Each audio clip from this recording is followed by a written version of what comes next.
Nagsisimula ang pelikula sa magulong taon ng 1944 sa gitna ng nakabibinging kaguluhan ng ikalawang digmaang pandaigdig, kung saan umalangaw-ngaw ang walang humpay na putok ng baril sa malawak na karagatang Pasipiko. Sa mapanganib na tagpong ito, ipapakita sa atin ang isang matatag na kapitan ng marino na Amerikano na nagngangalang Ellison na nangunguna sa kanyang unit sa mapanganib na katubigan.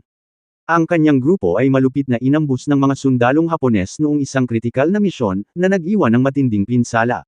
Sa gitna ng kaguluhan, nakatakas si Ellison dahil sa tibay ng loob at natagpuan ang kanyang sarili na nakasakay sa isang maliit na bolso na goma, nag-iisa sa walang hanggang dagat ng ilang araw, at tanging ang abot-tanaw lamang ang kanyang gabay. Nanghihina dahil sa gutom at pagkapagod, ngunit tulak pa rin ng matigas na kalooban na mabuhay, sinuyod niya ang walang katapusang mga alon hanggang sa matano ng kanyang pagod na mga mata ang isang malayong isla, isang malabong pangako ng kaligtasan. Taglay ang panibagong determinasyon, sumagwan siya patungo sa dalampasigan, nananakit ang kanyang mga braso dahil sa pagsisikap hanggang sa wakas ay marating niya ang mabuhanging dalampasigan. Pagkakabit sa bolsa sa gitna ng mga bato, humakbang siya papunta sa isla, ang kanyang puso ay kumakabog sa pag-asa habang naghahanap ng anumang senyales ng tulong. Bumungad sa kanya ang tanawin, lunti ang puno, makukulay na halaman, at mabatong mga bato, ngunit wala ang presensya ng tao, na lalong nagpulole sa kanyang pakiramdam ng pag-iisa. Habang papasok palalo si Ellison sa loob ng isla, napadpad ang kanyang tingin sa isang simpleng simbahan na nakapwesto sa gitna ng mga halaman. Ang luma ng harapan nito ay isang tanglaw ng pag-asa. Maingat niyang nilapitan ang isang madreng Katoliko, si Angela, na lumalabas mula sa madilim na pintuan, ang presensya nito ay nakagugulat sa liblib na lugar na ito. Natigilan si Angela nang makita ang isang estranghero, at nanlaki ang mga mata sa pag-aalala. Naramdaman ni Ellison ang takot ng babae, itinaas niya ang mga kamay bilang tanda ng kapayapaan at malumanay na nagsalita. Huwag kang matakot. Isa akong Amerikanong marino, ligtas ka sa piling ko. Ang mahinahong kilos ni Ellison ay nagpahupa ng tensyon ng babae at tinanong niya kung ilan pa ang nakatira sa isla. Si Angela, na may mahinang boses ngunit kalmado, ay sumagot, "Ako lang mag-isa rito." Si Ellison, na nagdududa sa kanyang pag-iisa sa isang liblib na lugar, ay nahihirapang tanggapin ang kanyang mga salita. Sa pamamagitan ng isang banayad na kilos, inanyayahan siya ni Angela sa kanyang simpleng silungan, isang maliit at pansamantalang tirahan na gawa sa mga natural na materyales. Doon ay inalok niya ito ng pagkain, isang simpleng pagkain ng mga prutas at ugat na buong pasasalamat niyang tinanggap. Ang kanyang katawan ay naghahangad ng sustansya pagkatapos ng ilang araw na walang makain. Dahil sa kuryosidad sa kanyang pag-iisa, nagtanong pa si Ellison. Ipinaliwanag ni Angela ang kanyang nakapangangilabot na paglalakbay. Dumating siya sa isla kasama ang isang pari sa isang misyon na iligtas ang mga matatandang pari mula sa sumusulong na mga puwersang Hapones. Nakalulungkot, pagdating nila, nabihag na ng kaaway ang mga pari, naiwan silang na-stranded. Ang kaguluhan ng digmaan ay napilitan silang magtago. Ngunit ang mga pari ay nagkasakit, naiwan si Angela na mag-isa. Ang kanyang mga kababayan, na naniniwalang kinuha siya ng mga Hapones, ay walang ipinadalang tagapagligtas, iniwan siya sa nakahiwalay na buhay na ito. Si Ellison, na naantig sa kanyang kwento ay nagbahagi ng kanyang kwento. Ang kanyang unit ay nawasak sa isang sorpresang pag-atake, at halos hindi siya nakaligtas, nagpaanod ng walang patutunguhan hanggang sa dinala siya ng tadhana sa islang ito. Pagkatapos ng maikling pahinga, nagising si Ellison at nakita si Angela na nakaluhod sa mahinang liwanag ng kanyang silungan, nagsisindi ng mga kandila ng may paggalang at bumubulong ng mga panalangin para sa banal na patnubay. Ang kanyang pananampalataya ay isang tahimik na lakas sa harap ng kawalan ng katiyakan. Magkasama, nagsimula silang maghanap ng ikabubuhay. Ang kanilang kaligtasan ay nakasalalay sa mga mapagkukunan ng isla. Si Ellison, na may liksi ng isang batikang sundalo, ay umakyat sa matataas na puno ng niyog, pinitas ang mga hinog na prutas at ipinasa ang mga ito kay Angela, na naghihintay sa ibaba. Ang kanyang mga kamay ay matatag habang kinukuha ang kanilang kayamanan. Napagtanto ang pangangailangan para sa protina upang mabawi ang kanyang lakas. Nakita ni Ellison ang isang pagong na dumudulas sa mababaw na karagatan. Gamit ang isang lubod at isang piraso ng inanod na kahoy, inihanda niya ang bolsa, at si Angela, na determinadong tumulong, ay sumama sa kanya, nagsagwan sila patungo sa pagong. Ang banayad na alon ng dagat ay humahampas sa kanilang mahinang sasakyang dagat, ang paghuli sa nilalang ay napatunayang mahirap. Ang liksi ng pagong ay higit pa sa mga pagsisikap ni Ellison, at sa isang sandali ng maling kalkulasyon, siya ay nahulog sa tubig, nilalamon ng malamig na dagat. Mabilis kumilos si Angela, tinulungan siyang makabalik sa pagkakatayo sa bolsa. At magkasama nilang nagawang makuha ang pagong, ang kanilang pagtutulungan ay isang patunay ng kanilang lumalaking tiwala. Pagbalik sa isla, mahusay na inihanda at niluto ni Ellison ang pagong, ang masarap na aroma nito ay pumupuno sa hangin. Habang kumakain sila, sinabi niya ng may bagong tuklas na optimismo, ang islang ito ay nagbibigay ng lahat ng kailangan natin. Kahit na hindi dumating ang rescue, makakayanan natin. Si Angela, na mausisa tungkol sa kanyang nakaraan, ay nagtanong tungkol sa kanyang pamilya, inihayag ni Ellison na siya ay isang ulila. Lumaki sa isang ampunan hanggang sa edad na 14 kung saan siya ay naharap sa kahirapan at ibinahagi naman ni Angela ang kanyang sariling kwento. Isang ulila tulad ni Ellison, niyakap niya ang buhay ng isang madre, nakahanap ng kapanatagan at kagalakan sa kanyang matibay na pananampalataya na nagbibigay inspirasyon sa kanya na gabayan ng iba tungo sa pag-asa.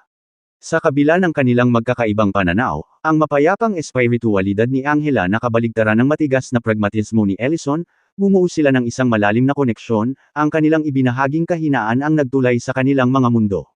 Kinabukasan, ang dagandong ng mga eroplanong pandigma ng Hapon sa itaas ay sumire sa kanilang marupok na kapayapaan. Si Ellison, na nahasa ng labanan, ay hinayla si Angela sa ilalim ng mga palumpong, na nagbabala na ang pagkakita ay maaaring mga hulugan ng kamatayan. Iminungkahi niya na umatras sila sa isang kuweba na napansin niya kanina, ang malilim na pasukan nito ay nakatago sa mga bato. Tumango si Angela, nagtitiwala sa kanyang paghatol, at ginugol nila ang araw na nakatago sa loob ng mga mamasa-masang pader nito. Ang tunog ng kanilang paghinga ay humahalo sa malayong ugong ng digmaan. Pagsikat ng araw, ang nakabibinging pagsabog ay yumanig sa isla. Maingat na sumilip si Ellison, nasaksihan ang mga eroplanong Hapones na nagbobomba sa tanawin, na nag-iiwan ng mga bakas ng usok at pagkawasak. Nanginginig sa takot si Angela, hawak ang kanyang rosaryo at same time na nanalangin, ang kanyang mga labi ay gumagalaw sa tahimik na pagsusumamo. Si Ellison, na antig ng kanyang pagkabalisa, ay nagbigay ng mga salita ng ginhawa, ang kanyang kamay ay marahang nakapatong sa kanyang balikat. Nang umalis ang mga eroplano, lumabas sila upang puntahan ang kanilang silungan at ang simbahan ay naging mga durog na bato, ang isla ay may pilat ng pagsalakay. Dumating ang isang pangkat ng mga Hapones, nagtatag ng isang istasyon ng panahon at sinira ang bolsa ni Ellison, na pumutol sa anumang pagkakataong makatakas. Napilitang bumalik sa kuweba, pinanood nila ang mga sundalong nagpapatrolya sa malapit. Si Ellison, na laging mapagbantay, ay humawak ng isang kutsilyo, handang ipagtanggol si Angela, ngunit ang mga sundalo ay dumaan ng hindi natuklasan ang kanilang pinagtataguan.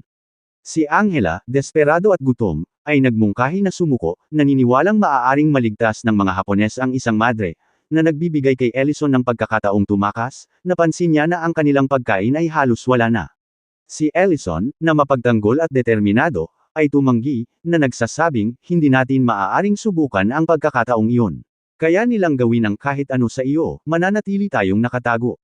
Nang gabing iyon, sa ilalim ng dilim, palihim na lumabas si Ellison, pinagmamasdan ng mga kampo ng Hapon mula sa ligtas na distansya. Iniwasan ang kanilang mga pagpapatrolya, lamusong siya sa mababaw na bahagi upang mangisda. Ang kanyang mga galaw ay sadyang ginawa upang maiwasan ang pagtuklas. Nakita siya ng isang sundalo, at si Ellison, na mabilis na nag-isip, ay lumutang ng hindi gumagalaw, nag-aalangan sa kamatayan hanggang sa magpatuloy ang sundalo. Nakahuli siya ng ilang isda at bumalik sa kuweba kung saan sila ni Angela ay nagsalo sa kaunting pagkain. Kaagad na kinain ni Ellison ang hilaw na isda. Ngunit si Angela, na tumigil sa pagkain ng isda ng maging madre, ay nahihirapang lunukan ito. Nagre-rebelde ang kanyang tiyan, dahil hindi niya ito mapigilan, samuka siya at natulog, nang hina ang kanyang katawan dahil sa gutom. Kalaunan, habang nagpapahinga si Angela, muling lumabas si Ellison, pinaitim ang kanyang mukha ng uling upang humalo sa gabi. Pumasok siya sa kampo ng Hapon, tahimik na nagtitipon ng pagkain sa isang bag, mga delat ang pagkain at kanin na maaaring makatulong sa kanila. Lumapit ang isang sundalo, pinilit si Ellison na magtago sa likod ng mga kahon, ang kanyang puso ay kumakabog habang pinipigilan ang kanyang hininga. Nakulong, nanatili siya roon buong gabi, hindi makatakas hanggang madaling araw. Nang ang mga sundalo ay ginulo ng mga pagsasanay, sinamsam ang sandali, nakatakas si Ellison dala ang pagkain, nagtago sa gubat hanggang sa ligtas ng bumalik. Samantala, nagising si Angela at natagpo ang wala na ito, ang kanyang puso ay sinasalanta ng takot dahil sa takot na baka nabihag o napatay na ito. Umagos ang mga luha sa kanyang mukha habang nananalangin siya para sa kanyang kaligtasan. Nang bumalik si Ellison na walang pinsala, ramdam na ramdam ang ginhawa ni Angela, ngunit ang kanyang takot ay napalitan ng galit. Umalis ka nang walang sinasabi, sabi niya sa nanginginig ang boses, akala ko patay ka na. Nagsisisi si Ellison at nangakong hindi aalis nang hindi nagpapaalam sa kanya. Kinabukasan, sa hanggaring pasiglahin si Angela, binigyan ni Ellison si Angela ng isang matingkad na bulaklak at isang maliit na sukle na gawa sa kahoy na kanyang ginawa, mga kilos na nagdulot ng ngiti sa kanyang mukha. Dahil sa kuryosidad niya tungkol sa kanyang kinabukasan, tinanong niya kung iisipin ba nito na iwanan ang kanyang buhay madre para sa sekular na buhay.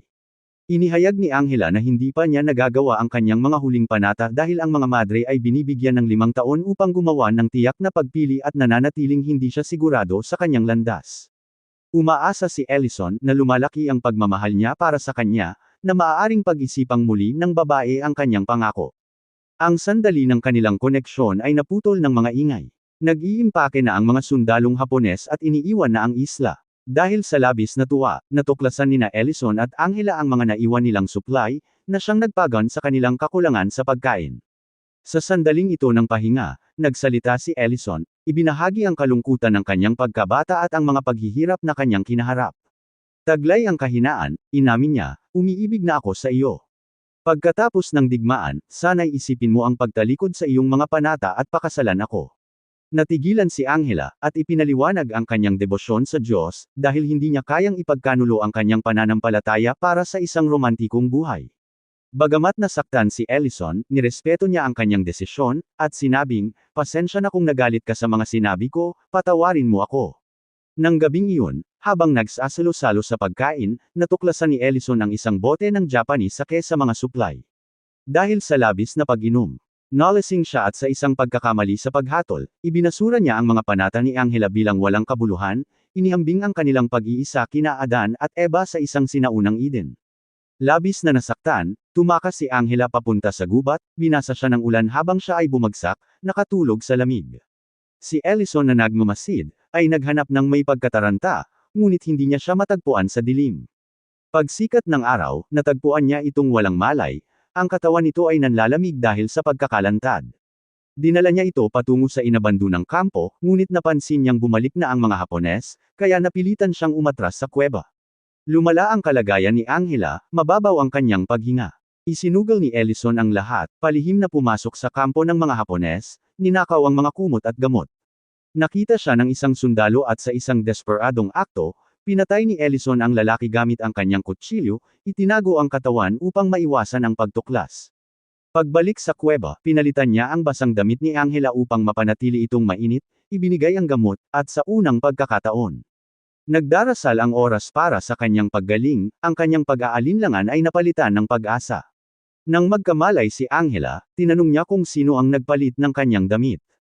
Ipinaliwanag ni Ellison na kailangan niyang iligtas ang kanyang buhay at humingi ng tawad sa kanyang mga salita noong nalasing siya at nagmaoy, pinatawad niya ito.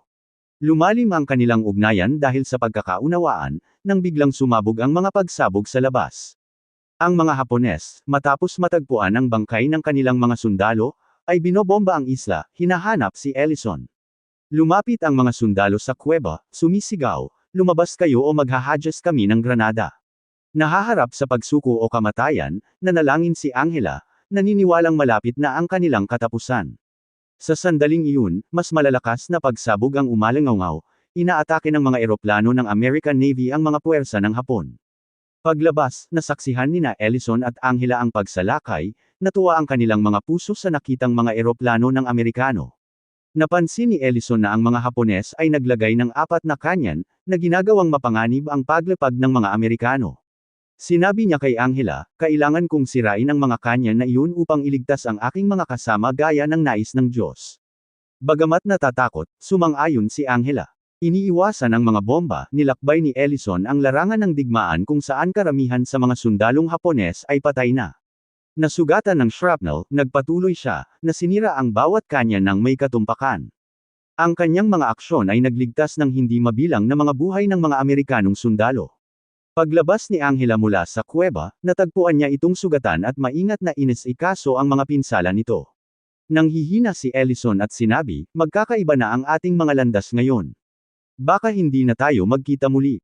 Mahina ang boses na tugon ni Angela, bagamat hindi kita makakasama, mananatili ka sa puso ko magpakailanman. Lumapag ang hukbong dagat ng Amerika, itinaas ang bandila nito bilang tanda ng tagumpay. Nagulat ang kapitan ng hukbong dagat nang makitang buhay si Ellison, na inakala niyang nasawi na ito. Inilagay ng mga mediko si Ellison sa isang stretcher at tahimik na nagpaalam si Angela. Hindi kailanman pinilit ni Ellison si Angela tungkol sa kanyang nararamdaman, bilang paggalang sa kanyang desisyon na ituloy ang buhay bilang madre. Pinahahalagahan naman ni Angela ang kanilang koneksyon. Inilalarawan ng kwento na ang tunay na pag-ibig ay higit pa sa pisikal na pagsasama, na umiiral sa puso sa kabila ng paghihiwalay, literal na pinagtagpo, ngunit hindi tinadhana. At dito na natatapos ang ating video. Kung gusto mo pa ng mga ganitong recap, pakibisita na lang ang ating nakaraang upload. Salamat idol!